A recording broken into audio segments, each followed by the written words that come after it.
makan angin, meliko. Dilihat ada cahaya bersinar kayak spotlight pasar malam itu. Loh, kok ada gini di sini? Bergetar hati beliau melihat ada spotlight datang dari langgar itu. Besok juga gitu, beliau ngintip. Dilihat ada satu anak yang tidur tapi mengeluarkan cahaya. Hari ketiga dilihat masih begitu. Pak Kiai sudah punya konsep. Beliau bawa air segelas dan obat nyamuk bakar, melawan silau sinar itu di mata beliau. Diparani anak yang mengeluarkan cahaya itu, sarungnya pinggirnya ditunjuk obat nyamuk, dibolongi, terus disiram air. Beliau keluar. Kalau sudah waktu fajar, nggak ada lagi sinar itu. Beliau masuk, sholat. Anak-anak bangun semua. Sopo ngompol? Anak-anak meraba-raba sini. Ada yang ngacung satu, Said. Oh Said. Ya wes ganti sarung kowe. Padahal enggak najis itu akalnya Pak Kiai Ubed aja untuk menandai siapa yang keluar sinar ini. Pagi dipanggil, ono apa kowe Ed? Mboten wonten napa-napa. Ono apa? Mboten. Didedus enggak ngaku. Sampai siang tetap enggak ngaku. Setiap malam ada cahaya. Sampai 40 hari tidak bisa diinterogasi Said kecil ini. Kowe sik ngakoni aku yaimu po? Ya nggih, Mbah. Ngaku ra. Dereng poyan. Ya poyan kowe. Nggih. Malam itu diintip oleh Kiai Ubed, ternyata Said tidak tidur, duduk kayak Anda begini, bersila. Di depannya ada 3 orang, Rasulullah, Nabi Khidir, Syekh Abdul Qadir Jailani. Itu Pak Kiai Ubed ngeblak. Tapi yang dasar Kiai Said diinden jadi menantunya. Dan memang betul jadi menantu. Said bin Armia menantunya Kiai Ubed itu bapaknya Gus Ahmad di Pegiran. Tapi bapaknya ternyata diajar oleh Rasulullah sendiri. Ini NU yang mengkristal itu. Seperti yang dilihat 15 abad yang lalu. Satu ketika Kiai Hasyim Asy'ari singgah ke Pegiran gitu. Kok Kiai Hasyim Asy'ari tahu? Nah ini kesamaan gelombang dari orang-orang yang tingkatnya saleh dan dalam kewalian. Udah bertamu, dihormat, diberi suguhan, diajak makan, sholat berjamaah. Terus pada saatnya keparang kula badhe wangsul. Nggih matur nuwun rawuhipun Mbah Yai, kata Kiai Ubed kepada Kiai Hasyim Asy'ari. Kula sing matur nuwun, keparang badhe nyuwun pirsa napa? Nek wonten tiyang sedo ahli warise X, Y dan Z. Dereng dibagi si E meninggal. Kan masalah munasakho. Nggih. Nek menurut Muhammad An-Nawawi fatwae ngeten. Nek menurut Ibnu Hajar Al-Asqalani ngeten. Nyun sewu. Panjenengan kata Kiai Hasyim Asy'ari, mrayogeke fatwa ingkang pundi? Imam Nawawi napa Ibnu Hajar Al-Asqalani? Oh nggih. Nyun sewu, napa panjenengan sampun niat saking Jombang? Dereng. Nembe mawon timbul idenya. Tak aturi kundur Jombang riyen, diniati saking Jombang, mangke diatur kiten kula, tak jawab pasti maslahat. Itu Kiai Hasyim Asy'ari wali besar diginiin sama Kiai Ubed. Tapi tawadhu'nya minta ampun.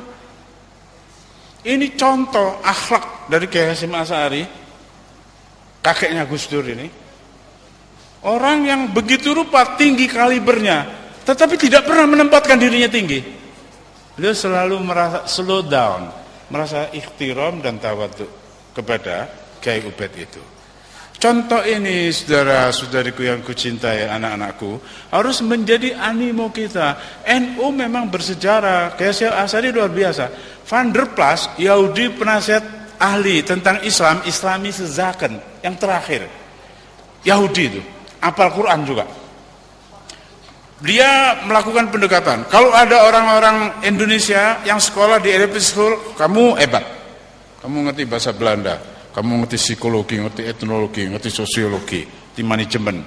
Masa depan Islam di tangan kamu, top. Iki apa iki? Gombalmu kiyo. Jadi orang-orang yang tradisional itu, ini adu dombanya Yahudi. Van der Plas ini. Orang yang sekolah di sekolah Belanda dipuji-puji. Kamu hebat. Masa depan Islam tentang kamu oke. Ini racun yang ditanam Belanda. Orang yang dipuji-puji ini nanti akhirnya menjadi orangnya rasionalis, tidak ikhtiram lagi dengan orang yang berada pada posisi seperti Kiai Hasyim Asy'ari. Kiai Hasyim Asy'ari memberi antitesis kepada pikiran dari Van der Plas ini. Beliau menulis Qanun Asasi. Qanun Asasi itu cuma kompilasi ayat Quran dan ahadisun nabawi. Tapi ditulis oleh orang yang akhlaknya luar biasa tinggi, itu pemimpin Nahdlatul Ulama. Itulah yang kemudian dalam perasaannya menjadi substansi yang dibawa oleh bapaknya Gus Dur, Kiai Wahid Hasyim. Kiai Wahid Hasyim itu ternyata masuk kantor sebagai Menteri Agama jam 8 mulai Alif Lam Mim. Asar pulang sudah An-Nas. Setiap hari khatam sekali Al-Quran. Beliaulah yang menulis kalimat dengan berkat rahmat Allah yang Maha Kuasa. Sampai sudah saatnya perjuangan bangsa Indonesia untuk merebut kembali, memulihkan kembali kemerdekaannya, dan seterusnya dan seterusnya. Itu kalimat Kiai Wahid Hasyim. Bung Karno nggak tahu, Bung Hatta nggak tahu, apalagi Master Maramis,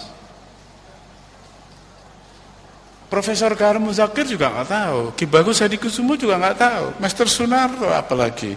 Jadi yang tahu ini sebetulnya Kiai Wahid Hasyim, dan itu berasal dari abahnya. Jadi sekarang komitmen nasional UUD 45 bisa dirubah dengan voting. Suara maksimal atau lebih satu. Bab dan pasal UUD 45 menurut keputusan di MPR bisa dirubah. Tapi mukadimah nggak bisa diotak-atik. Jangankan mukadimah, satu kalimat diotak-atik ambruk Republik Indonesia ini. Jangankan satu kalimat, satu kata. Jangankan satu kata, satu huruf cuil ambruk Republik Indonesia. Ini luar biasa saktinya mukadimah UUD 45. Tidak ada konstitusi di seluruh dunia yang setara dengan ini. Declaration of Independence di Amerika, Woodrow Wilson dan George Washington dan juga Abraham Lincoln, nggak sampai segitu. Jadi ini pekerjaan wali besar yang dipandang oleh Rasulullah 15 abad yang lalu, yang dipandang oleh Syekh Abdul Qadir Jailani. Tetapi dengan Kiai Ubed masih begitu hormat. Aku rindu saudara-saudariku yang kucintai dengan akhlak Nahdlatul Ulama yang seperti ini. Jenderal Abdul Haris Nasution menulis buku memoir, judulnya Catatan dari Pandanaran. Beliau tulis, kami dalam kurung TNI Angkatan Darat, kami tidak bisa membayangkan lagi nasib negara proklamasi ini jika tidak sejak masa proklamasi sampai penyerahan kedaulatan RI di Den Haag, kerjaan kami keluar masuk pintu rumah kiai-kiai sepanjang utara pantai Jawa. Beliau yang mendoakan, beliau yang nasihati, beliau yang nolong, beliau yang kasih logistik.